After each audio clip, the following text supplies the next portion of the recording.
It's called Sweet Jerusalem. I guess I should introduce myself. I'm Zenœ. I'm a poet and artist.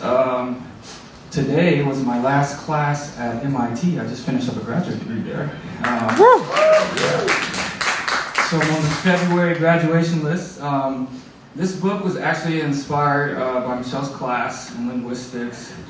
We've had incredibly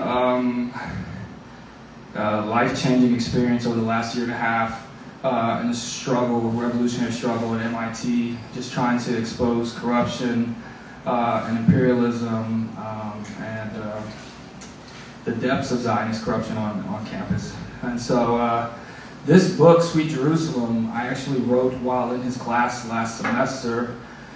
I wrote a poem called Sweet Jerusalem while we had a visiting professor from Jerusalem, and it just inspired a whole string of poetry. And so I've been writing a lot of poetry lately. But I will read just the first one because it kind of just introduces who I am. And yeah, maybe if I have more time I can read some more. But this is called Visions of Revolution. I've had recurring visions of revolution throughout my life. These aren't the only visions I've had, but they've been so jarring, they wake me up in the night. As I grew older and became more indoctrinated into Western life, the visions grew into a faint whisper and sometimes altogether subside. Who am I? Who am I? Who am I? But every now and then, in the quiet, still, subtle reminders come to mind. I call them downloads. It feels like an instant software update. I had a professor in my first grad program who used to reference aha moments on seminar Sundays. I got a master's in communications from Texas State. This is what it felt like, a sudden awareness and understanding of critical information that breaks matrix barriers and guides me through foresight and smooth intuition. I was the captain in aircraft maintenance systems, theories, and planes and rocket ships and spaceships. As the veil of indoctrination dropped, I quickly put in my papers for separation. This was 2018. As I detached from military slavery, renewed visions laid there waiting. Visions coincide with the onset of a disease, both brutal and amazing. Eosinophilic fasciitis, the only disease that manifests. Prevention of hand clasp in praying. Contractures most severe, unimaginable pain, medications and steroids polluting my brain. A secondary condition called morphia that charred my skin, leaving me burned, scaled and flaked, struggling to survive while being baked alive.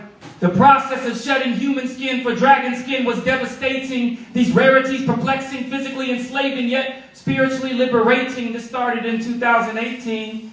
My first semester at MIT, my second graduate degree, on set coinciding with the 30th Sun Revolution at the age of 30. I started at Sloan and onboarded into corporate slavery, balancing class, business, and body rapidly degrading and unimaginable pain flailing. 9 months till diagnosis, the ordeal was quite complicated and frustrating. The VA, untrustworthy hospitals left me waiting. The pain planted renewed visions, this time more ancient, ethereal waters and pleasant waiting. The visions told me I had to suffer for 6 years. Then I was to lead a revolution in Earth's ascension into higher dimensions. The voice in my head, the voice of her, my sweetest earth. All I wanted to do was please her. I had to agree to her terms, to earn the reins, So I was like, bet, bring on the seizures, bring on the suffering, bring on the pain. My body was badly depleted, but my faith remained undefeated. I always knew I had a calling, a new reality beckoning me. If only I'd be willing to lead the reckoning. Lots happened over those 6 years. I opened and closed a restaurant. I took a company public. I started writing and recording music. I returned to MIT after extended medical leave. I headlined a concert at Paradise Rock Club. I became a daddy to a sweet princess that I so love. I endured tons of experimental treatments, intravenous immunoglobulin and interleukin-6 inhibitor via infusions every 4 weeks. I continued rapid growth spiritually, poetry, infiltrating every fiber of my being, symbiotic fusion with supernatural being. I discovered new realms of unfettered love and devotion. My skin hardened, but my heart softened. Now, I'm in the last semester at MIT, 3 classes away from completing the degree. What was on hold is now nearly complete. What a journey. Hey,